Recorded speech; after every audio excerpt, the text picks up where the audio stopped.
안녕하세요.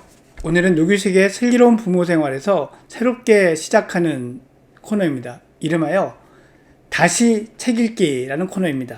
자, 제가 이때까지 한 몇 권의 책을 냈어요. 근데 이 책들을 사실 쓰면서 제일 고민인 게 뭐였냐면 제 글솜씨가 모자라서 이 행간에 있는 의미들을 다 전달하기가 어려운 거예요. 지면은 한정돼 있고 또 무엇보다도 저의 글 쓰는 솜씨도 한정이 돼 있어서 그런 게 참 아쉬웠는데 이 슬기로운 부모 생활의 하나의 그 코너 속의 코너처럼 제가 썼던 책들을 다시 제가 읽으면서 이 책을 썼을 때 어떤 의도 또 이 부분을 읽고 이런 식으로 좀 활용해 봤으면 좋겠다라는 그런 행간의 이야기들 이런 것들을 하는 그런 순서를 마련해 볼까 합니다. 자, 그래서 오늘 제가 첫 번째로 선택한 책은 공부는 감정이다 입니다. 사실 이 공부를 하는 것에 있어서 감정이라는 게 무엇보다 근본적이고 중요한데 또 감정만 생각하다 보면은 이 인지적인 머리로 하는 것을 또 잘하기가 어려운 이런 딜레마가 있죠. 하지만 저는 이 책을 통해서 감정부터 잡아 나가고 그것이 곧 공부를 잡고 성적이 올라가는 성적을 잡는 길이다 이렇게 이제 생각을 했는데요. 자, 그럼 그 책의 그 한 부분을 지금부터 저랑 같이 한번 오늘 살펴보시겠습니다. 자, 이런 부분이 있어요. 재능과 공부는 각각 다른 방입니다. 재능이 있고 공부가 있습니다. 이 두 개가 서로 다른 방이라는 거죠. 이 공부라는 건 공부로 표현하긴 했지만 공부라는 말 또 다른 말로 바꾸면 성적이라는 말로 바꿀 수도 있습니다. 이 두 개가 다른 방에 있는데 그래서 우리가 쫓아야 될 두 마리 토끼인 거죠. 이걸 한 마리만 쫓으려고 하나는 버리려고 하다 보면은 오히려 안 좋은 결과도 생기고 또 동시에 두 마리 토끼를 쫓다 보면 또 이도저도 못 잡는 일이 생기죠. 그래서 여기서는 이 두 가지를 어떻게 생각해야 되는가라는 얘기를 하려고 했습니다. 클리닉에서 많은 부모님과 만나면서 느끼는 것이 있습니다. 분명히 아이를 사랑하는데 그 아이의 재능을 찾아주고자 취약점부터 이것저것 많이 시키는 그런 부모님을 만납니다. 즉 이제 재능을 발견하자라는 거죠. 이게 정말 안타까운 부분인데요. 사실 이렇게 재능을 발견하려고 하는 노력이 실패로 끝나는 경우가 상당히 많습니다. 이게 왜 실패로 끝나냐면 이런 노력이 오히려 재능을 찾는 것을 방해를 하는 겁니다.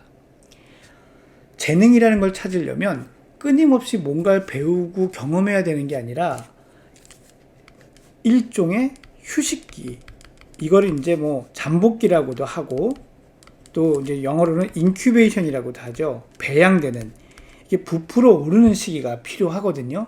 근데 이런 시기를 주지 않고 계속 뭔가 찾아주기 위해서 경험하기만 하면 오히려 이게 좀 더 안 찾아지는 경우가 있습니다.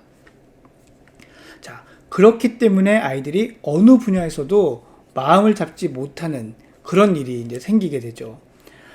이렇게 하기 때문에 제가 여기서 표현한 이런 말이 있잖아요. 부모가 원하는 뿌리 깊은 재능, 이 아이를 끊임없이 동기부여가 되고 열정이 생기게 만드는 그런 재능을 발견하기가 어려워지는 거죠.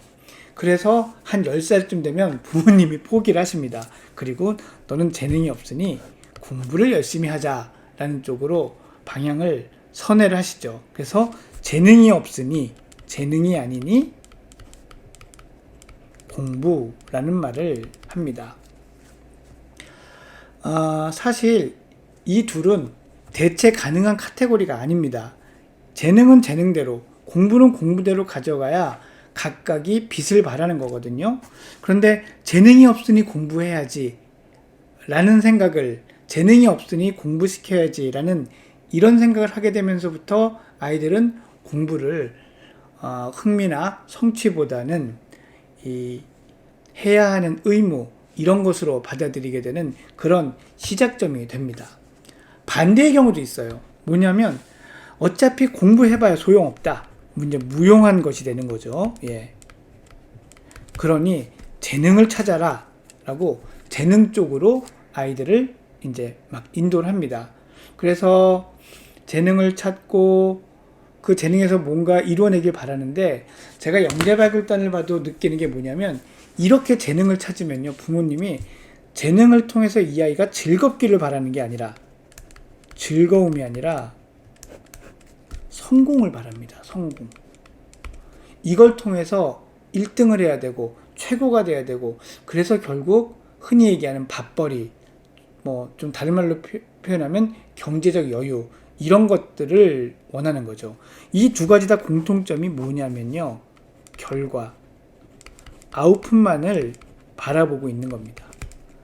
결국 명문대를 가지 못하거나 최고의 아티스트가 되지 못한다면 그 인생은 실패한 거다, 이런 관점에서 바라보는 거죠.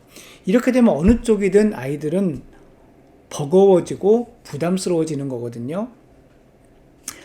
이것보다는 우리 아이가 감정 조절 능력이 얼마나 있는지, 힘든 일이 닥쳤을 때 얼마나 버티며 잘 지낼 수 있는지, 또 넘어진다고 하면 어떻게 하면 덜 아프게 넘어지고 툴툴 털고 일어날 수 있는지, 이제 이런 것들을 역경극복 지수라고도 하고 그릿이라고도 합니다. 제가 방송에서도 여러 번 말씀드렸던 거죠.